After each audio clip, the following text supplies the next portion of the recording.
Bonjour à toutes et à tous. Je tiens à remercier d'abord les organisatrices et organisateurs de ce colloque qui me permettent de m'exprimer aujourd'hui, même si ce n'est pas d'une facilité absolue de parler à sa machine, mais au moins nous sommes dans le vif du sujet.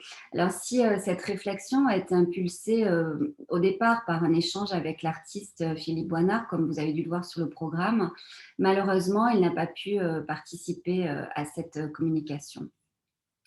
Alors pour commencer, je voudrais citer les propos du philosophe Jean Lacroix qui serviront de soubassement à toute la communication. Il écrit, je cite, «L'intelligence n'est pas seulement la faculté d'expliquer le monde, mais la faculté de s'expliquer avec lui». À partir de là, on peut se demander comment la machine négocie-t-elle ce rapport réciproque. L'intelligence artificielle est-elle en capacité de ressentir le monde pour pouvoir le penser? Au-delà de ses compétences fonctionnelles et techniques, peut-elle avoir une autonomie émotionnelle? Et si elle parvient à cette autonomie, comment, par un curieux effet miroir, l'homme se perçoit-il? Puisque, comme l'explique Peter Sloterdijk, tout ce qui survient sur le front technique a désormais des conséquences sur la compréhension de l'être humain par soi-même. Alors la question du trouble provoqué par une dissolution de l'écart entre l'humain et la machine est un lieu commun que l'on retrouve aussi bien dans la littérature de science-fiction que dans nombre de séries ou de films. Au cinéma, on pense évidemment en premier lieu à Blade Runner de Ridley Scott, mais aussi à Her de Spike Jonze, ou encore au plus récent Marjorie Prime de Michael Almereda, où John Hamm joue le rôle d'un androïde. Mais pour moi, c'est le troublant Sayonara de Koji Fukada qui me semble aller beaucoup plus loin dans les enjeux liés à cette problématique qui finalement est assez banale. Alors ce film est adapté d'une courte pièce de théâtre d'Orisa Hirata qui questionnait justement ce qui différencie l'humain du robot. Le film raconte la relation entre Tania, une réfugiée sud-africaine qui souffre d'une maladie incurable, et Léona, son assistante de vie gynoïde. Tania attend d'être évacuée car le pays, le Japon, est devenu inhabitable suite à plusieurs attentats ou accidents nucléaires. Mais comme elle n'est pas considérée comme prioritaire du fait de sa maladie, elle se retrouve abandonnée dans ce Japon post-apocalyptique, très beau d'ailleurs au niveau des images, avec pour seule compagnie son robot, lui-même endommagé. Une scène assez étonnante nous montre d'ailleurs Tania en train de promener Léona dans son fauteuil roulant, puisque c'est son moyen de locomotion. On inverse ainsi la figure de l'assistance et par là même la relation d'asservissement homme-machine. Mais d'autres scènes jouent également sur ce brouillage des frontières entre le robot et l'humain. L'ambiguïté entre l'homme et la machine va ici au-delà des simples stéréotypes narratifs que l'on trouve dans de nombreux films, car le personnage de Léona que vous voyez sur cette diapo est joué par un véritable robot humanoïde, le Géminoïde F, conçu par Hiroshi Ishiguro, qui est directeur du laboratoire de robotique intelligente de l'université d'Osaka.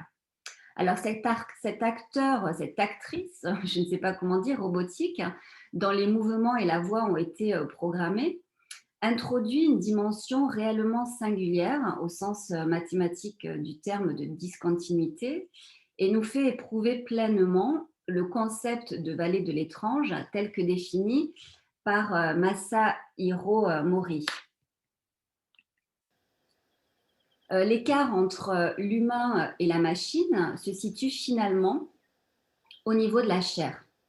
Il se révèle à la fois d'un point de vue esthétique, dans les cadrages sur les visages, mais également sur un plan diégétique, comme vous êtes en train de le voir, avec cette séquence bouleversante de réaliser en time-lapse qui montre la lente décomposition du cadavre de Tania sous le regard artificiel de Léona.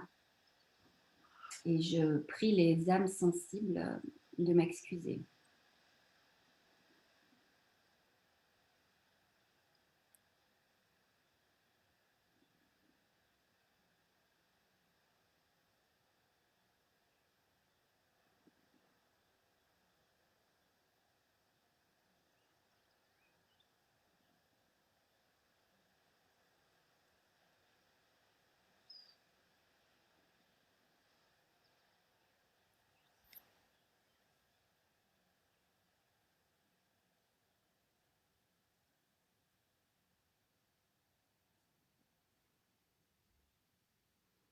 Donc face à la permanence, quasi, inaltérable, de l'IA, cette reprise, assez impressionnante du, memento mori induit évidemment une réflexion sur notre rapport au vivant et notre rapport au temps.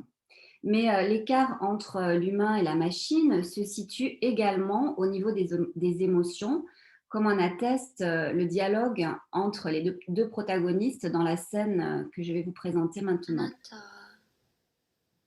なんで空が綺麗だと思うの？私はもともと空も綺麗もデータベースとしてしか知りません。でもターニャが綺麗だというものを私も学習して綺麗だと思います。そうなの。私はあなたから教えてもらうことが多い気がするけど。私は感情とか美的感覚とかはすべてターニャから学習します。だから私にオリジナルな気持ちはないと思います。じゃあ、私は全部自分の気持ちにうなずいてたのね。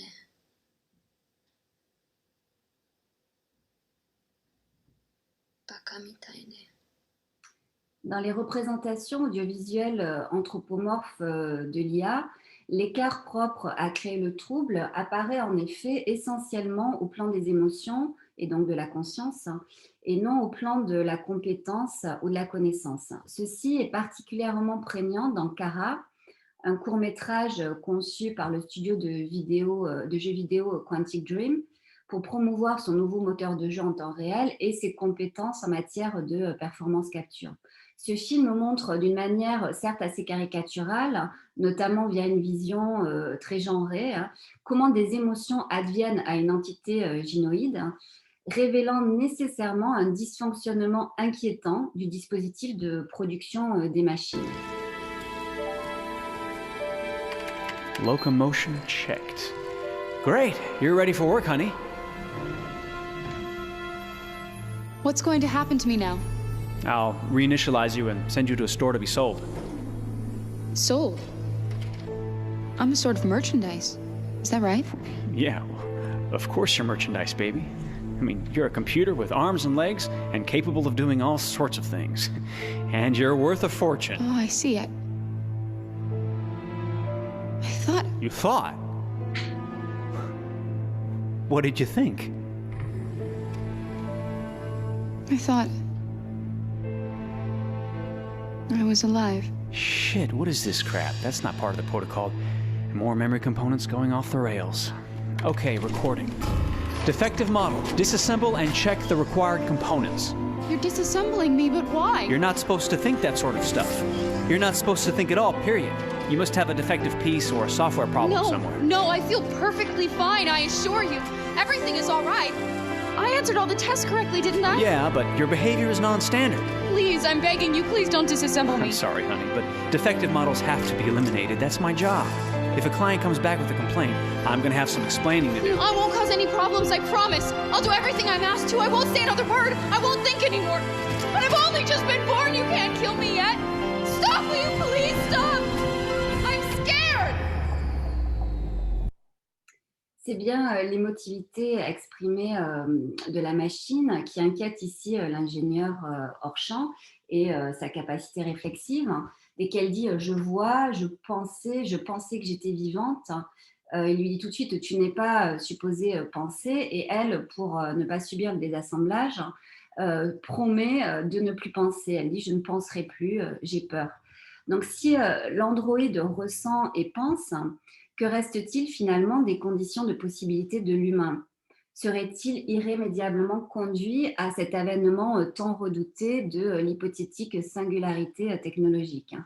Ces problématiques, jusque-là simplement imaginées ou mises en scène dans des récits fictionnels, développant une vision quelque peu romantique de l'IA, se prolongent et se concrétisent aujourd'hui dans diverses œuvres d'art numérique qui simulent ou utilisent des algorithmes d'intelligence artificielle pour leur création. Et certaines de ces œuvres cherchent justement à provoquer un trouble relationnel entre le spectateur et une entité machinique, dont la réalité fonctionnelle s'informe en une expérience perceptive et sensible.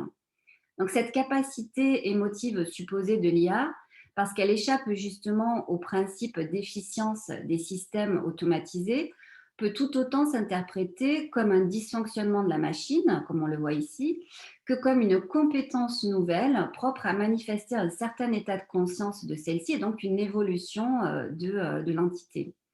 La pensée de l'IA se situerait-elle alors dans cette faille, dans ce faillible? C'est la question que semble poser l'œuvre de Thierry Fournier, Pensez voir, que je voudrais vous présenter maintenant. Cette pièce a été créée dans le cadre du projet Acoustique Caméra qui a consisté à inviter des artistes et des compositeurs à concevoir une pièce sonore en lien avec le flux intercepté de webcams situés dans différents endroits du monde. Alors là, nous allons voir une webcam située au Danemark. Donc, Pensez voir s'expérimente sur le web en offrant un flux temps réel d'une caméra de vidéosurveillance qui filme une plage, doublé d'une voix de synthèse qui tente de décrire le paysage et exprime dans le même temps son incapacité à analyser l'image qu'elle capture. Comment reconnaître le sable, la mer, les passants, les arbres, que voir et comment? Autant de questions qui amènent cette entité à se demander ce que peut être un regard et un jugement de regard.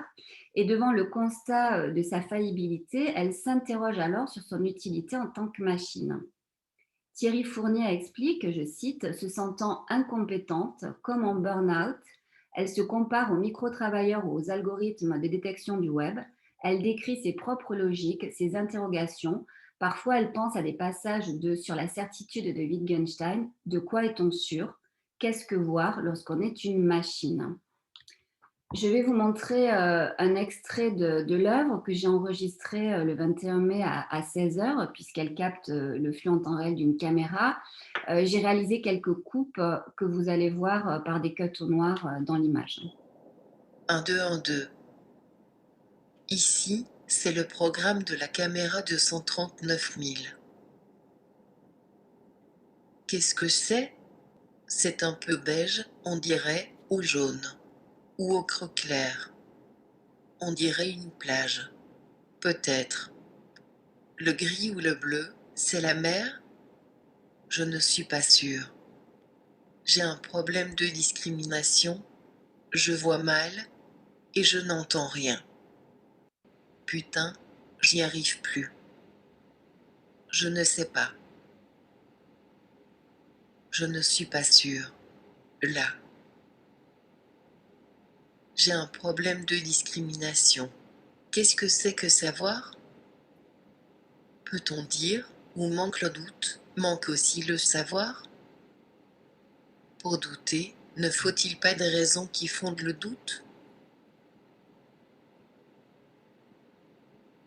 Là, j'ai l'impression que c'est le ciel. Mais c'est compliqué, je n'en vois pas le bord. Putain. J'y arrive vraiment pas. Ça change tout le temps. Normalement devant, on dirait une plage. Donc si je voulais vérifier que c'était une plage, je devrais aussi vérifier avec quoi je la regarde, ma caméra, mon programme, ses règles, comment mon programme apprend de lui-même, mais alors comment le vérifier? Est-ce que cela constitue un regard et un jugement sur ce regard? Des arbres. La mer. Je pense. Je crois. Je vois que je pense, mais je ne suis pas sûre de penser ou même de voir. En fait, je ne sais pas. Notre expérience de spectateur est quelque peu perturbée face à cette œuvre. Nous regardons le paysage de la mer, nous entendons la voix qui doute, nous constatons qu'il s'agit d'une boucle déterminée puisque la pièce sonore dure autour de 9 minutes, alors que le flux en temps réel vidéo peut s'étendre, lui, indéfiniment. Mais nous adhérons malgré tout à la fiction de cette prise de conscience d'une entité artificielle comme si l'IA était en boucle. Elle est en boucle sur sa condition machinique et même sur sa condition d'être au monde. Alors que le paysage change sous nos yeux, elle n'en sort pas, elle ne s'en sort pas.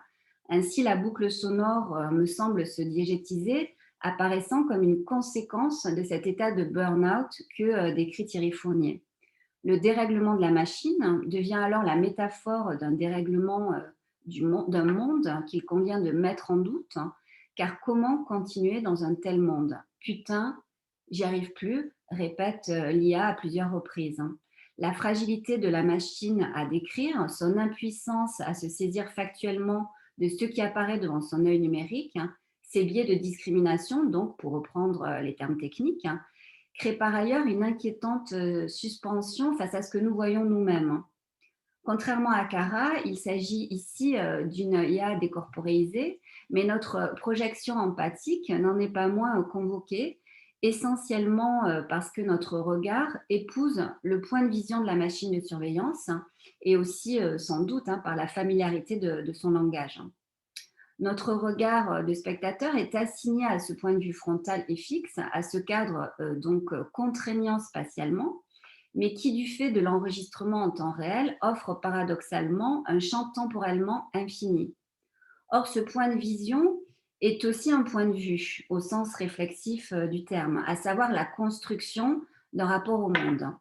En effet, alors qu'elle expérimente son incapacité à voir, la machine, soudain faillible, commence à percevoir le monde, à se construire un regard en dehors de l'automatisme de sa fonction, à ressentir et à amorcer une pensée.